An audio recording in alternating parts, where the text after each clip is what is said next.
సంపన్నులు వాళ్ళంతా కూడా. అది రెండో కారణం. ఉన్నది మూడో కారణం ఏంటంటే టీచర్ల మీటింగ్లు ఎక్కడున్నా తప్పకుండా పోవాలనేటువంటి దాంట్లో ఉంటాయి. ఇప్పుడు అంటే వాళ్ళతో కలుసుకునేటువంటి అదృష్టం ఉంది అని. నాలుగోది, ఈ మధ్య కాలంలోనే మా వాళ్ళు, మా హుజరాబాద్, మా 20-25 ఏళ్ళుగా మాతో అడుగులు చేస్తారు కదా.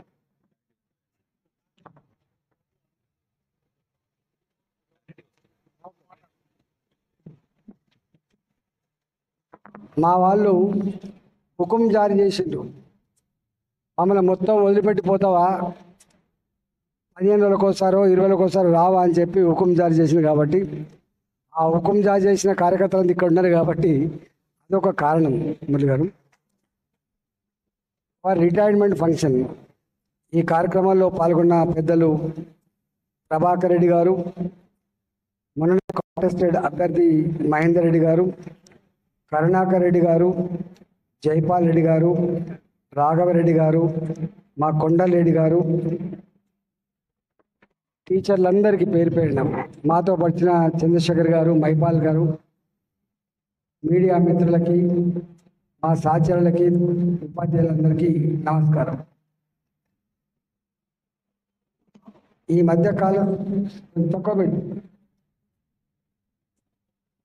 మధ్యకాలంలో టీచర్ల గురించి, గవర్నమెంట్ విద్య గురించి ఎక్కువ చర్చ జరుగుతుంది.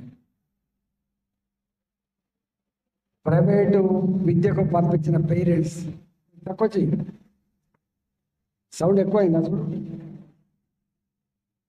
ప్రైవేట్ స్కూళ్ళకు పంపించిన పేరెంట్స్ అప్పుల పాలై వాళ్ళకి చదివించే స్తోమత లేక మళ్ళీ గవర్నమెంట్ విద్య వైపే చూస్తున్నారు. ఈ మధ్యలోనే ఇంత స్కూల్స్ దానికి ఇంత రిపేరు కళలు చేసుకొని ఈ సౌకర్యాలు పెంచుకొని అభివృద్ధి చేశాం. కాబట్టి పిల్లల సంఖ్య పెరుగుతున్నట్టుగా వార్తలు వస్తున్నాయి, అది మీకే తెలుసు. రెండో మోస్ట్ ఇంపార్టెంట్ ఫ్యాక్టర్ ఏంటంటే గవర్నమెంట్ స్కూళ్ళల్లో ఉండే టీచర్స్ చాలా క్వాలిఫైడ్ టీచర్స్ మాత్రమే కాకుండా ఈ మధ్య కాలంలో చాలా కమిట్మెంట్తో స్కూళ్ళల్లో పిల్లల సంఖ్య పెరగాలని, పిల్లలకు మంచి విద్యను అందించాలని, వాళ్ళు బాగుపడితే చూసి మురవాలనే కాన్సెప్ట్ కూడా ప్రభుత్వ ఉపాధ్యాయులు పెరుగుతున్నట్టుగా మాట్లాడుతూ ఉన్నాం. కాబట్టి నేను ఒకటే ఉపాధ్యాయులకు విజ్ఞప్తి చేస్తున్నా. నేను 25 ఏళ్ళుగా మీ కళ్ళ ముందు ఉన్నాడు కాబట్టి నేను ఎక్కువ మాట్లాడను, కానీ 100% గవర్నమెంట్ స్కూళ్ళల్లో ఉండే చదివే పిల్లలకు ఉండేటువంటి సామాజిక స్పృహ, మానవ సంబంధాల పట్ల ఉండే మక్కువ, ఏదైనా చేయాలనే తపన కాన్వెంట్ స్కూల్లో ఉండేటువంటి వాళ్ళకు ఉండదు. రెండవది ఏంటంటే మనం వీళ్ళకు చెప్పడం వల్ల వాళ్ళు పెద్దవాళ్ళైతే జీవితాంతం గుర్తుండేటువంటి ఆస్కారం ఉంటుంది. గుర్తుపెట్టుకోండి, గవర్నమెంట్ స్కూళ్ళల్లో గొప్పగా ఎదిగిన పిల్లగాడు జీవితాంతం ఆ టీచర్ వాళ్ళ గొప్పతనం పట్ల మాట్లాడుకునే తత్వం గవర్నమెంట్ స్కూళ్ళల్లో ఉంటుంది తప్ప ప్రైవేట్ స్కూళ్ళలో ఉండదు.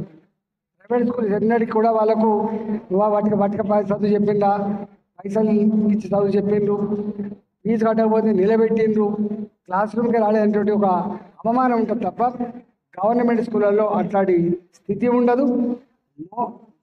మోస్ట్లీ ఏంటంటే కొంత ప్రేమపూర్వకమైన సంబంధాలు ఉంటాయి.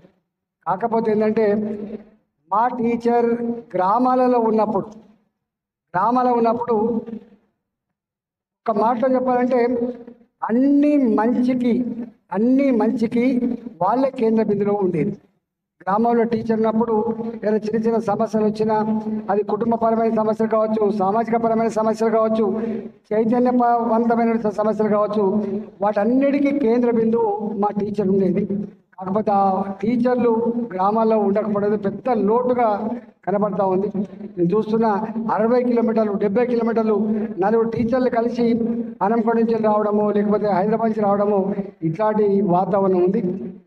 నేను ఒకటే విజ్ఞప్తి చేస్తున్నా, సాధ్యమైనంత మేరకి అంటే నిన్ననే గురు పౌర్ణమి జరిగింది, గురు పూజోత్సవాలు కూడా జరుపుకుంటూ ఉన్నాం కాబట్టి అన్నిటికీ మూలం గ్రామీణ ప్రాంతాలలో ఉన్నటువంటి పిల్లలు గొప్పగా చదువుకోకపోతే, గొప్పగా ఎదగకపోతే మనం అనుకున్న ఈ సమసమాజం వచ్చే ఆస్కారం ఉండదు కాబట్టి, ఈ డిస్పారిటీ దూరమైనటువంటి ఆస్కారం ఉండదు కాబట్టి, ఈ పావర్టీ దూరమైనటువంటి ఆస్కారం ఉంటుంది కాబట్టి, నిజమైన అవసరమున్న విద్యార్థులు వాళ్ళే కాబట్టి అంత గొప్ప కర్తవ్యాన్ని నిర్వహిస్తున్న మీరు ఎవరో చెప్పకుండా ఎవరో వస్తారు, ఎవరో చూస్తారు అనేటువంటి పద్ధతి కాకుండా సెల్ఫ్ ఇంపోజ్ చేసుకొని తప్పకుండా పిల్లలకి మంచి జ్ఞానాన్ని అందించి ఈ పేద కుటుంబాలు అప్పుల పాలు కాకుండా పేద కుటుంబాలకు కూడా గవర్నమెంట్ స్కూల్కి పంపాలనేటువంటి కాన్సెప్ట్ ముందుకు తీసుకుపోవాలని చెప్పి మేము కోరుతా ఉన్నాం.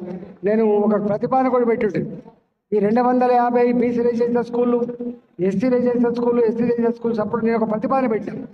ఇన్ని స్కూళ్ళు ఎక్కడో పెట్టే కంటే మండలానికి 2-3 స్కూళ్ళు చాలా పురాతనమైన గొప్ప స్కూల్స్ ఉంటాయి. ఇవాళ కమలాపూర్ మండలం ఉంది, ఉప్పల్లో ఒక హై స్కూల్ ఉంటుంది, కమలాపూర్లో ఒక హై స్కూల్ ఉంటుంది.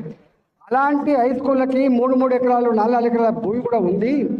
మంచి పేరున్న స్కూల్స్. మేము చదువుకున్నప్పుడు ABCD 4 సెక్షన్లు ఉండేది. ఒక క్లాస్కి 4 సెక్షన్లు ఉండేది. 500 మంది 600 మంది జిబా అని ఉండేటువంటి పరిస్థితి ఉండే. ఇవాళ అవి వెలవెలపోతూ ఉన్నాయి కాబట్టి మనం అన్ని రెసిడెన్షియల్ స్కూల్లే విద్యకు పరిష్కారం కాదు. ఉన్న పేరున్న సౌకర్యం ఉన్నటువంటి గవర్నమెంట్ స్కూళ్ళకు కూడా మనం కొంచెం అటాచ్డ్ హాస్టల్స్ కనుక పెడితే, వీటికి కొంచెం మంచి బిల్డింగ్ ఇచ్చి అటాచ్డ్ హాస్టల్ పెడితే అవి కూడా మంచి రెసిడెన్షియల్ స్కూల్గా ఉండేటువంటి ఆస్కారం ఉంటుంది. మా గవర్నమెంట్ ఈ స్కూళ్ళల్లో ఉండే టీచర్లకు కూడా వాళ్ళకి తృప్తిగా ఉండేటువంటి ఆస్కారం ఉంటుంది. ప్రతిపాదన పెట్టలేదు, కాకపోతే అప్పుడు వాళ్ళు వినలేదు, చేయలేదు. కానీ ఎన్నడో ఒకనాడు మాత్రం తప్పకుండా గవర్నమెంట్ స్కూళ్ళు ఆనాడు హాస్టల్స్ అటాచ్ ఉండే, హాస్టల్ వేరే ఉండేది, స్కూల్ వేరే ఉండేది. కానీ రాబోయే కాలంలో ఇదే పేరున్న అన్ని సౌకర్యాల గవర్నమెంట్ స్కూల్స్కి కొంత అటాచ్డ్ హాస్టల్ కూడా పెడితే సెమీ రెసిడెన్షియల్ లాగా ఇటు డే స్కాలర్స్ ఉంటారు, అటు వీళ్ళు ఉండేటువంటి ఆస్కారం ఉంటుంది. డెఫినెట్గా రాబోయే కాలంలో గవర్నమెంట్ స్కూళ్ళు మరింత పటిష్టమైన పద్ధతుల్లో నడవడానికి కావాల్సిన పునాది మాత్రం పడుతున్నటువంటి ఆశాభావం మాత్రం ఉంది. ఇవాళ మొత్తం 30 లక్షల మంది స్టూడెంట్స్ ఉంటారు గవర్నమెంట్ స్కూళ్ళలో. 30 లక్షల మందిలో గవర్నమెంట్ రెసిడెన్షియల్ స్కూల్లో చదివే వాళ్ళ సంఖ్య నాకు తెలిసి వాళ్ళు 5.5 లక్షలు 6 లక్షల మంది ఉండొచ్చు. ఇంకా ఉంటే 7 లక్షలు కావచ్చు. కానీ మొత్తం 30 లక్షల మందికి రెసిడెన్షియల్ స్కూళ్ళల్లో పెట్టగలిగే సత్తా గవర్నమెంట్ కూడా లేదు. కాబట్టి ఇవాళ ఈ గవర్నమెంట్ స్కూళ్ళకే అలాంటి ప్రతిపాదన కనుక పెడితే కొంత మీ ఇంతకుముందు చెప్పినట్టుగా సెమీ రెసిడెన్షియల్ స్కూల్గా ఉండి ముందుకు పెట్టే ఆస్కారం ఉంటుంది. కాబట్టి ఇలా అమెరికా లాంటి దేశం కూడా ఈ ప్రైమరీ ఎడ్యుకేషన్లో కానీ ఇవాళ స్కూల్ ఎడ్యుకేషన్లో కానీ ప్రైవేట్కి ఆస్కారం లేదు. ఎందుకో మన దగ్గరే ఇట్లాంటి అలవాటు అయిపోయింది. ఇది మంచికి దారితీస్తలేదు. విద్యను అంగట్లో సరుకులాగా కొనుక్కునేటువంటి పరిస్థితి ఇలా పేరెంట్స్ కూడా అర్థం చేసుకొని కొంత అసహించుకునే వాతావరణం వస్తుంది. కాబట్టి టీచర్స్గా సంఘాలు ఉన్నాయి, యూనియన్లు అన్నీ ఉన్నాయి, బ్రహ్మాండంగా ఉన్నాయి. ఆ దిశగా కూడా మీరు కొంచెం ఆలోచన చేయాలి. ఆ దిశగా మీరు తప్పకుండా ప్రభుత్వం మీద ఒత్తిడి చేయాల్సిన అక్కర ఉంది. మీరు సంఘాలుగా ఉండేవాళ్ళు మీ ఇష్యూస్ మీద ఎట్లా కొట్లాడతారు. కానీ ఈ మధ్యకాలంలో గవర్నమెంట్ స్కూల్స్ని రక్షించడం కోసం మీరు చేస్తున్న ప్రయత్నం మీద నేను చూసిన మీరే పిల్లల దగ్గర పోయి తీసుకొచ్చుకున్నారు. 50 మంది ఉంటే 100 మంది చేసుకున్నారు, 100 మంది ఉంటే 150 మంది చేసుకున్నారు. మా స్కూల్ నడవాలి, మా స్కూల్లో క్లాస్లో స్టూడెంట్స్ ఉండాలి, మాకు కూడా తృప్తిగా లేదు, మేము జీతం తీసుకుంటా ఉన్నాం, మేము క్లాస్లో పాఠాలు చెప్పాలంటే 10 మందికి పాఠాలు చెప్పాలంటే కొంత బాధ ఉందని చెప్పి మీకు మీరుగా క్లాసులలో పిల్లల సంఖ్య పెంచుకునే ప్రయత్నం చేసింది. కాబట్టి నేను ఒకటే, సమగ్రంగా మీకున్నంత అవగాహన వేరే వాళ్ళకు ఉండేటువంటి ఆస్కారం లేదు. కాబట్టి డెఫినెట్గా ఇవాళ మీరు టీచర్లుగా మాలాంటి కానీ ఇస్తే మేము గవర్నమెంట్కు ప్రాసెస్ చేసేటువంటి ఆస్కారం ఉంటుంది. ఎన్నడో ఒకనాడు దీన్ని ప్రేమించే అర్థం చేసుకునేటువంటి వాళ్ళు కూడా వచ్చే ఆస్కారం ఉంటుంది. తప్పకుండా ప్రభుత్వపరమైన విద్య అన్నిటికంటే రాబోయే కాలంలో వర్ధిల్లుతుంది అనే సంకల్పం తీసుకొని ముందుకు పోవాలని చెప్పి కోరుకుంటూ, మా మిత్రుడు ఇంతకుముందు ఇద్దరు చెప్పిండ్రు రిటైర్మెంటు. నేను 100 సార్లు చెప్తాను, ఎవరితో పెట్టుకున్నా టీచర్తో పెట్టుకోదని చెప్తాను. టీచర్ అనేవాడు ఎట్లుంటాడో నేను కళ్ళారు చూసిన కాబట్టి ఆయన పొద్దున 10 మందితో మాట్లాడగలుగుతాడు, సాయంత్రం వస్తా మళ్ళీ 10 మందితో మాట్లాడగలుగుతాడు. ఛాయ కొట్ల కాడ చర్చలు పెట్టేది వాళ్ళే, హోటళ్ళ కాడ చర్చలు పెట్టేది వాళ్ళే, ఏదైనా ఫంక్షన్ కాడ పోయి పురుషులకు చర్చలు పెట్టేది వాళ్ళే. ఒక్క మాటలో చెప్పాలంటే ప్రజల ఆలోచన విధానంలో వారంటూ ఒక ముద్ర వేయగలిగినటువంటి శక్తి సత్తా ఉన్నవాళ్ళు టీచర్లు ఉన్నారు కాబట్టి ఆ సంఖ్య కూడా లక్షల్లో ఉంటుంది. కాబట్టి ఇవాళ మురళి రిటైర్డ్ అవుతున్నాడు, కానీ పాఠాలు చెప్పడానికి రిటైర్డ్ అవుతున్నారు కావచ్చు, కానీ తన కర్తవ్యాన్ని నిర్వహించడంలో సామాజిక స్పృహని ప్రజలను ఇన్కల్కేట్ చేయడంలో వారు మంచి ఆరోగ్యాలతో ఉండి వాటిని ముందు తీసుకుపోవాలని చెప్పి కోరుకుంటూ, వారి గ్రామం గూడూరే కాబట్టి నాకు తెలిసి గూడూరులో ఉన్నంత ఎంప్లాయీస్ మా మండలంలో ఎక్కడ లేరు. ఈ ఒక గ్రామమే కాకుండా చుట్టుపక్కల గ్రామాలకు కూడా మీ ప్రభావం ఉండాలని చెప్పి మనస్ఫూర్తిగా కోరుకుంటూ, రాబోయే కాలంలో తప్పకుండా నాలాంటి వారిని కూడా బాధ్యతతో ప్రభుత్వ పరమైన విద్యను ముందుకు నా పాత్ర ఉంటుందని చెప్పి గుర్తు చేస్తూ మరొకసారి మా మురళికి శుభాకాంక్షలు తెలుసుకున్నా. నమస్కారం.